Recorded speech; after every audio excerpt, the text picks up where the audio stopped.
Welcome to Tutor-E's Chemistry Hub, where we do our very best to make chemistry as simple as it can be. Today, we'll continue our discussion on stoichiometry. And believe me, if you have followed me through this journey on stoichiometry, I am sure that stoichiometry will no longer be a difficult topic for you in chemistry. Now let us look at limiting and excess reagents. First thing you just know is, how do you know a question is talking about limiting or excess reagents? Well, in this case, it is simply asking, determine the number of excess moles of the excess reagents. So you already know it's a limiting reagents question, because as I said in the introductory video, there are two options. It's either limiting or it is excess. The one that gets exhausted first is your limiting, and the one that remains is your excess. And that's practically exactly how we are going to solve this question. How do you know a limiting reagent question? You are practically giving information about both reactants. See all the cases you have been solving ever since. You are giving information about only one of the reactants and asked to determine information of the other reactants, or use one of the reactants to determine the amount of product. But when it comes to excess or limiting reagent questions, even as you are going to see in our next video, you will be given information about both reactants. Just look at this question. Magnesium is burnt in oxygen. That simply means magnesium reacted with oxygen.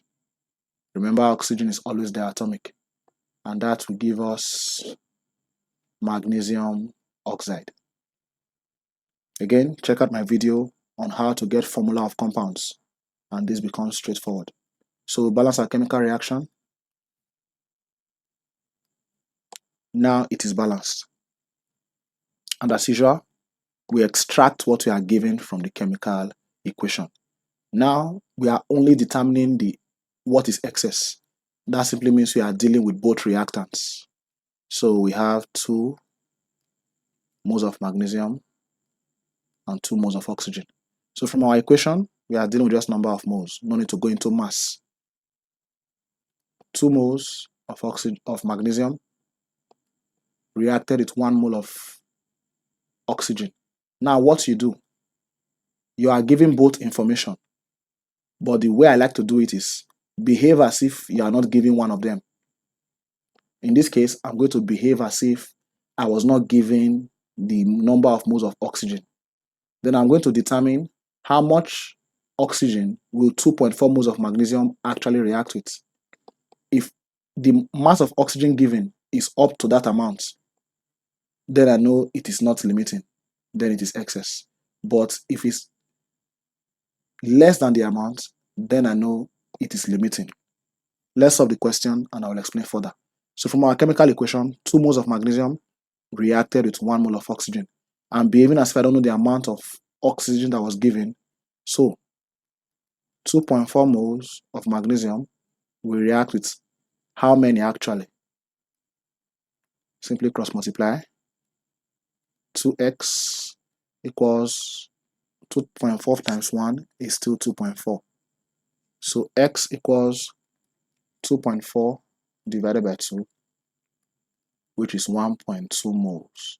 So you can see what this question simply tells us is that 2.4 moles of magnesium is supposed to react with 1.2 moles of oxygen.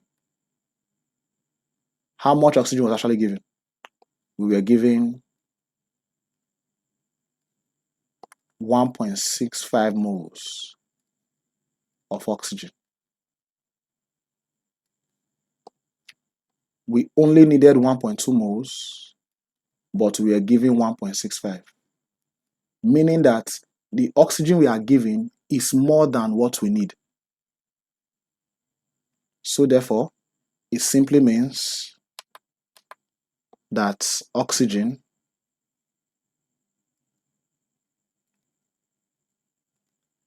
is excess.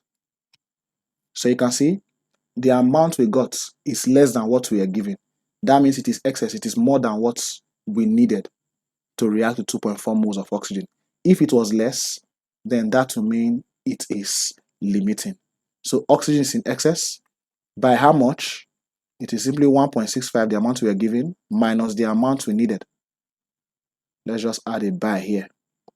Minus the amount we needed. If you subtract this, I think you should be getting 0.45 moles. That is simply how you determine it. Now, somebody else can say, okay, I want to use oxygen instead of magnesium. It is exactly the same process. We had magnesium and we had oxygen. From our equation, 2 moles reacted with 1 mole. Now we behave as if we don't know the amount of magnesium that was given. So we simply ask ourselves, how much magnesium should have reacted with 1.65 moles of oxygen? Again, cross multiply, x times 1 equals x, then 2 times 1.65. So x will be equal to, this should be 3.3 moles. 3.30 if we want to add the 0. So you can see 1.65 grams of oxygen is supposed to react with 3.3 moles of magnesium. However, how much magnesium are we given? We are given 2.4. So the amount of magnesium given is not enough. That means magnesium is the limiting reagent. It's as simple as that. So watch out for the next video where we'll go beyond moles, solve in terms of mass. Tutor-E says like, share, and subscribe.